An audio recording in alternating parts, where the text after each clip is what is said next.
자, 자아라는 말이 앞에 들어가 있습니다. 그렇죠? 네. 이게 자아 심리학자입니다.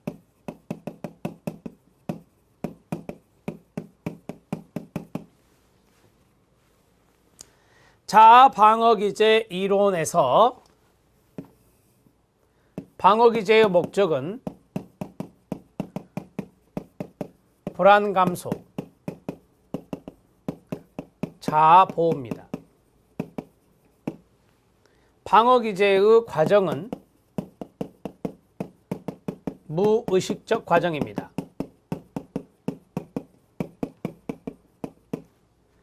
방어 기제는 병리적 증거 아닙니다. 방어 기제는 한 번에 한 가지 이상을 사용합니다.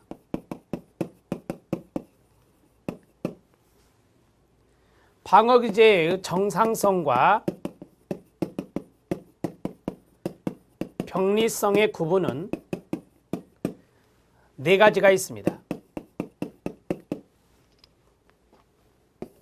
균형입니다. 균형은 가지수와 연관성이 있습니다. 두 번째, 방어 기제의 강도입니다. 방어 기제의 강도는 사용 횟수와 연관성이 있습니다. 빈도입니다. 세 번째는 연령의 적절성입니다. 네 번째는 철회 가능성입니다. 자, 이렇게 간단하게 워밍업을 하고, 자, 이제 유형으로 들어가도록 하겠습니다. 제가 중요하다고 생각하는 것만 판서를 하겠습니다. 억압입니다. 억압은 무의식 영역으로 추방, 억 누르는 겁니다. 의식화를 방지하는 거죠.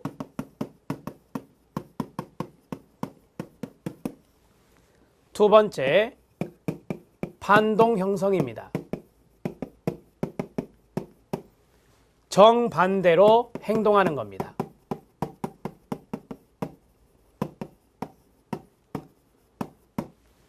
미운 놈 떡 하나 더 준답니다. 세 번째, 퇴행입니다. 이전 단계로, 과거 발달 단계로 되돌아가는 것입니다. 다른 말로 후퇴하는 겁니다. 퇴행은 대개 발달 전기 때 많이 사용합니다.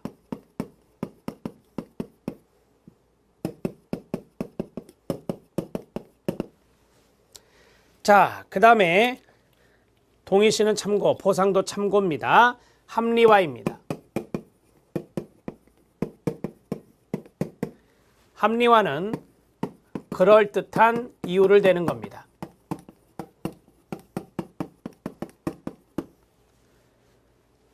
기제가 신포도형 기제, 단레몬형 기제, 투사형 기제, 망상형 기제가 있습니다. 신포도형 기제는 여우와 신포도,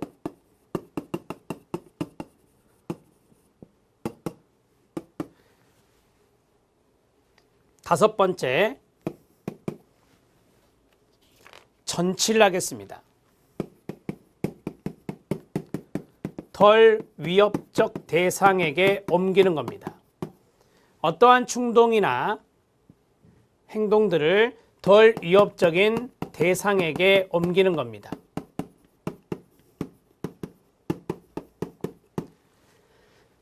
그 다음 투사입니다. 투사와 대비되는 것이 투입입니다. 투입은 내사와 동의어가 되고, 투사는 남 탓입니다. 타인에게 책임을 전가합니다.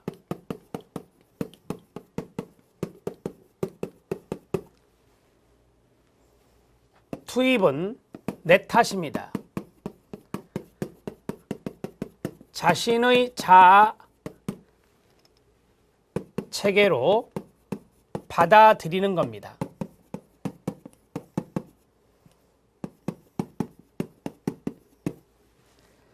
자, 됐고요. 승화입니다. 승화는 사회적으로 유용한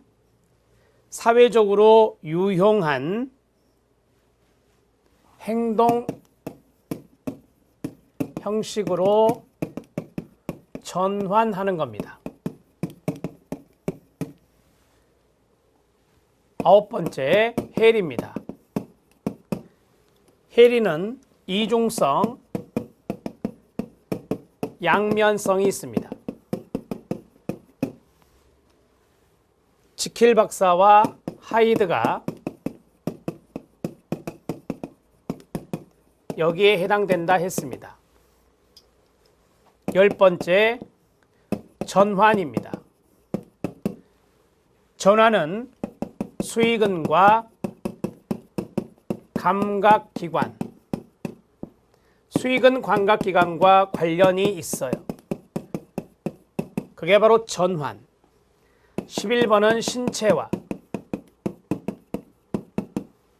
신체화는 불수의근과 연관성이 있다. 즉 내장근이나 심장근 등과 연관성이 있는 것이 바로 신체화다. 암기하는 방법은 심불이다. 이렇게 정리해드린 바가 있습니다. 자, 여기까지 해서 정리가 됐습니다. 지성화, 주지화는 참고하셔도 됩니다. 이상의 11가지 정도는 여러분들이 잘 알아두셔야 됩니다. 시험에 잘 나오는 것들이니까 정리가 꼭 되셔야 됩니다. 자, 교재에 있는 내용을 쭉 살펴드렸고 3장의 내용을 마무리 지었습니다. 4장을 봐주시기 바랍니다. 4장은 인간 발달에 관한 기초이론의 세 번째로서 에릭슨의 심리사회 이론이 있습니다. 별표 3개입니다. 에릭슨의 이론은 반드시 시험에 나올 거예요. 가장 중요하죠. 앞에서 했던 두 분의 학자보다 에릭슨의 이론이 왜 중요하냐? 우리는 환경 속에 인간에 입각해서 사회복지 실천을 하고 있습니다. 그러니까 인간의 측면도 중요하고 환경적인 측면도 중요할 수밖에 없는데 인간의 측면과 환경의 측면을 동시에 고려한 학자가 바로 에릭슨이기 때문입니다. 에릭슨의 이론을 그래서 심리사회 이론이라고 말을 하는 것입니다. 심리사회 이론의 개요가 있습니다. 그리고 심리사회 발달 단계 8단계가 있습니다. 그 다음에 에릭슨 이론의 의미와 비판점도 있는데요. 이것은 거의 시험 문제화되지 않습니다. 자, 여러분들은 에릭슨의 이론에서 제가 다음 시간에 판서를 하겠지만 인간의 발달 단계와 그 다음에 발달 과업, 심리사회적 위기 이 두 가지가 뭐 이런 식으로 나오잖아요. 예를 들어서 청소년기 하면 자아정체감 대 역할 혼란 이렇게 나오잖아요. 자, 그 다음에 이분은 사회적인 관계가 중요하다 그랬어요. 이 심리사회 이론이니까. 그래서 각 단계마다 사회적 관계의 범위가 있어요. 그리고 이분은 자아를 강조했어요. 프로이드는 원초화를 강조했지만 이분은 자아를 강조한 사람이에요. 그래서 자아의 긍정적인 자아가 시험에 가장 많이 나오죠. 그래서 각 단계 8단계마다 긍정적인 자아 발달이 어떤 게 필요한지 거기까지의 연결 문제가 많이 출제가 됩니다. 그래서 에릭슨의 이론은 연결 문제가 거의 대세입니다. 그래서 꼭 알아놓으셔야 되고요. 그러한 내용을 담고 있는 것이 바로 정리에 해당되는 겁니다. 에릭슨의 심리사회적 발달 단계 정리에 해당되는 게 있죠. 거기에 별표를 2개 쳐주시기 바랍니다. 저는 이것들을 여러분들과 함께 포인트를 잡아가면서 나중에 이거 하나만, 에릭슨에서는 이거 하나만 판서를 할 겁니다. 자, 워밍업을 해보도록 하겠습니다. 시간이 좀 있기 때문에 심리사회 이론의 개요입니다. 자아의 중요성이라고 나오죠. 자아의 동그라미 쳐주시고요. 프로이드, 지그먼트 프로이드가 삶의 원동력을 원초와 밑줄로 본데 반해 에릭슨은 자아의 중요성을 강조한다. 1번 별표. 2번 생물학적인 힘보다는 인간관계의 경험을 중시한다. 인간관계에다가 사회적 관계라고 써주시면 됩니다. 3번 인간을 확실히 파악하기 위해서는 개인과 끊어요. 사회와 끊어요. 시간성의 관계를 이해함을 주장한다라고 했습니다. 개인, 인간이 있고 사회 환경, 사회문화적 요소가 있고 시간적인 부분이 있죠. 인간의 발달 단계. 그 다음에 네 번째, 발달이라는 개인의 심리적 발달과 끊어요. 개인이 만든 사회적 관계들이 병행하는 이중적 과정으로 봅니다. 4번 별표. 5번 각 단계마다 개인의 생리적 성숙과 더불어 사회적 요구가 있습니다. 발달갑이 있다는 거죠. 6번째, 하나의 위기로서 끊어요. 이 위기를 성공적으로 해결하면 더 성숙하지만 끊어요. 해결하지 못하면 성장이 왜곡되어 나타날 수도 있습니다. 에릭슨은 이런 이야기를 했습니다. 과거의 발달 단계 과업이 잘 못 되었다 하더라도 다음 단계에 회복이 가능하다라고 봤고, 프로이드는 그렇지 않아, 머물러 버려, 고착돼, 이렇게 말했던 겁니다. 그러니까 프로이드 이론과 에릭슨의 이론이 약간 차이가 있다는 것을 알 수가 있습니다. 자, 2번 심리사회적 발달 단계 8단계가 있는데요. 1단계부터 넘기시면 8단계 노년기까지 있습니다. 1단계를 유아기, 2단계를 초기 아동기, 3단계를 학령전기, 유희기라고 하거나 유희연령기라고 합니다. 놀, 유, 기쁠, 희자 이렇게 씁니다. 그 다음에 4단계가 학령기, 아동기라고 합니다. 5단계가 청소년기, 6단계가 성인 초기, 다른 말로 청년기라고 합니다. 시험에는 성인 초기로 많이 나오더라고요. 7단계는 장년기, 중년기, 8단계는 노년기가 됩니다. 저는 1번에 다 밑줄을 쳐드렸습니다. 실질적으로 1번이 가장 중요하거든요. 자, 1번에 다 별표 치세요. 유아기 1번 시작. 기본적 신뢰감 대 기본적 불신감. 신불이라고 나중에 외우실 거예요. 자, 출생에서 18개월이고요. 희망입니다. 이 희망이라는 것이 바로 자아특질입니다. 긍정적 자아특질. 그 다음에 2번 초기아동기 2단계. 1번 별표 자율성 대 수치심과 의심입니다. 자수라고 외울 겁니다. 나중에. 자, 18개월에서 3세 이때는 자율적인 의지가 필요합니다. 의지의 동그라미. 세 번째 3단계 학령전기입니다. 1번 별표 주도성 대 죄의식. 주죄라고 외울 겁니다. 주죄 3세에서 6세 목적이 중요한 자아 요소입니다. 목적의 동그라미. 학령기입니다. 1번 근면성 대 열등감 별표 근열이라고 나중에 올 겁니다. 이때는 능력이 중요합니다. 학교 다니는 시기니까 공부하는 능력, 친구 사귀는 능력 이런 것들이 필요하겠죠. 청소년기입니다. 1번 별표 자아정체감 형성대 역할 혼란입니다. 중고대 정도로 생각하시면 될 것 같고요. 성실이란 자아가 필요합니다. 성실의 동그라미요. 성인 초기 청년기 친밀감 대 고립감 친고라고 외우실 겁니다. 이게 사랑이 필요합니다. 사랑의 동그라미. 장년기 1번 생산성 대 침체감이 있습니다. 생침의 동그라미.